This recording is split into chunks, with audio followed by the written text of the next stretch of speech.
प्रेम से बोलो छत्तीसगढ़ महतारी की जय। प्रेम से बोलो भोजली मैया की जय।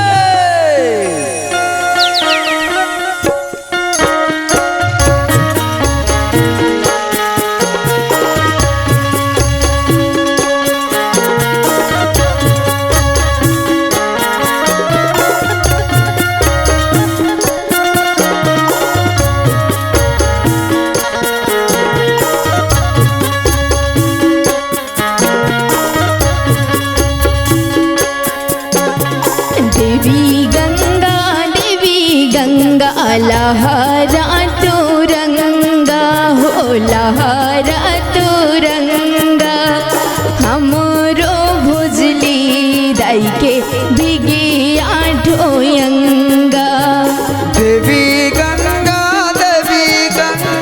लहराव तुरंगा हमारो भोजली दाई के बिगे आठो अंगा। आहो देवी गंगा, आहो देवी गंगा।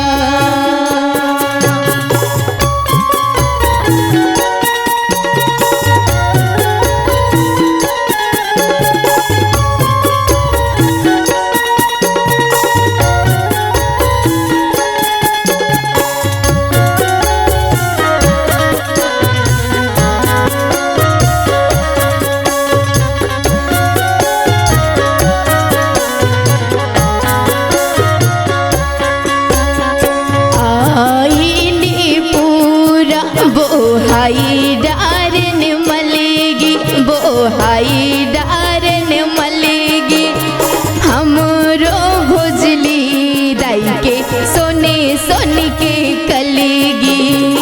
आहो देवी गंगा, आहो देवी गंगा।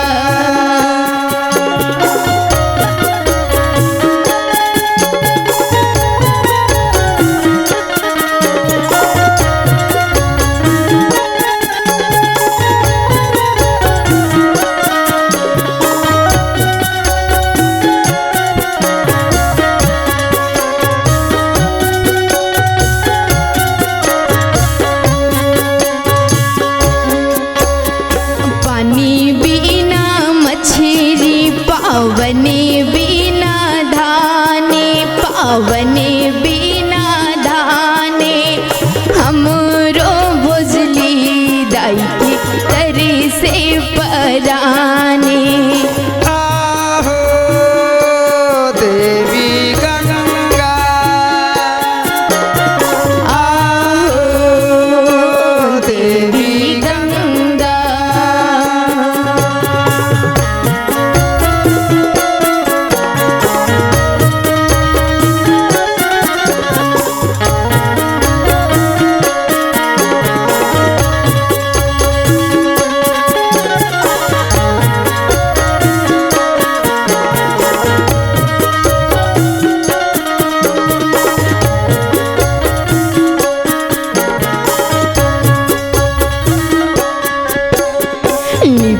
डारन पोती डारन छोड़ी डारन कोनेहा छोड़ी डारन कोनेहा सबो पहिरे लाली चुनरी भोजली पहिरे सोनेहा। आहो देवी गंगा, आहो देवी गंगा।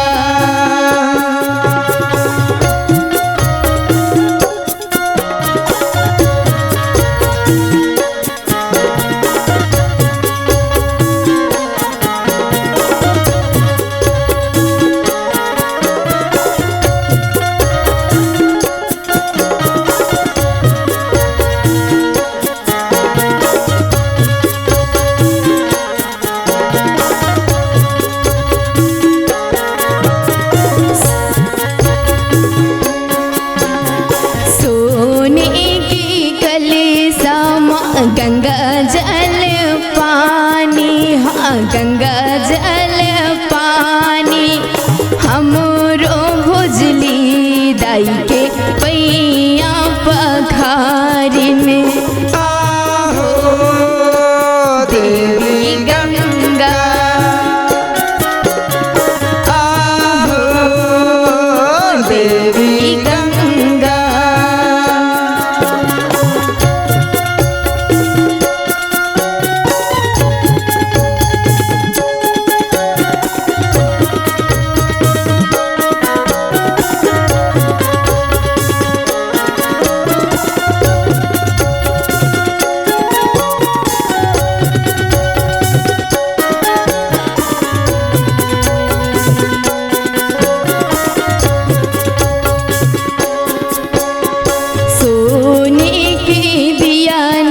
कपूरी धरे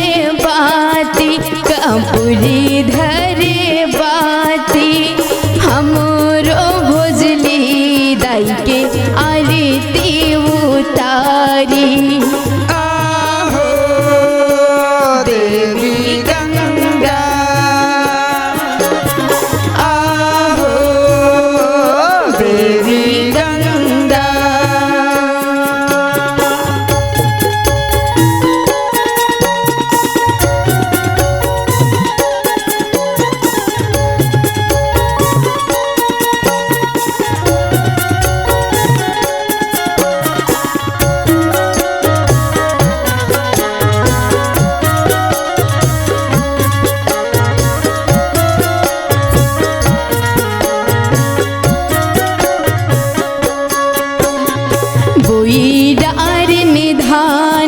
पसारी डारन भूसा पसारी डारन भूसा लैका लैका हवन दाई झने करहु घूसा आहो देवी गंगा आहो देवी गंगा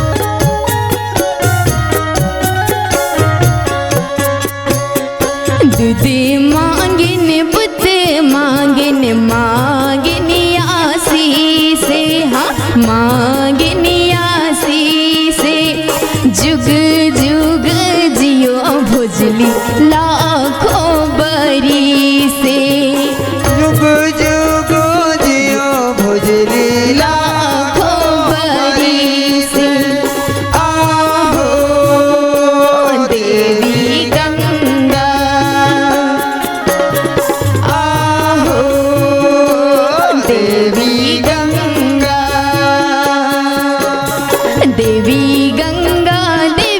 गंगा लहरा तो रंगा हो लहरा तो रंगा हमारो भोजली दाई के भीगे आठों अंगा आहो देवी गंगा आहो देवी गंगा प्रेम से बोलो भोजली मैया की रागी भैया ओए बहनी तो ये भोजली मैया ला अभी के मानत नहीं आथेगा। अच्छा ये भोजली मैया ला आदि काल से मानत आथे। वाह भाई वाह रागी ओए बहनी जैन महोबा के राजा परमान सिंह नागवंशी जय हो जेकर बेटी चंद्रवली अच्छा अब वो चंद्रवली है ना बहुत सुघर रहा रागी अच्छा बहुत गुणवान रहेगा। हाँ वो हमारे अपन संगी सहेली सन जय हो मार भोजली वोजली जगाए रागी जय हो भगवान बहुत ही गुणवान रहा वो आजी गुरु जी रागी भैया वो बहनी तो ये भोजली ला आल्हा उद्दल मनहा विसर्जन करे रागी जय हो अवेला हमार पुरखा मन मानत यावत है भोजली मैया ला। हाँ वो ओकर सतीन आज हमार छत्तीसगढ़ में हमार पूरा छत्तीसगढ़ में ये भोजली मैया ला मानथन गा। मानथन बहिनी रागी वो ते भोजली के मतलब जानथस रागी? नहीं जानो बहिनी, थोड़ा बहुत जानतो लेकिन पूरा नहीं जानो। वो तिही बता देना। वो रागी भैया वो भोजली जेकर मतलब भो मतलब भूमि रागी, अच्छा, और जली मतलब जल। जय हो। भोजली भो मतलब भूमि तको माता मानथन, और जली मतलब जल लगा, जल तको देवी मानथन। हाँ, दोनों देवी के अवतारे। दोनों देवी के अवतारे। हाँ हो। तेकर से तिने भोजली ला माता के समान मानथन रागी। प्रेम से बोलो भोजली मैया की जय।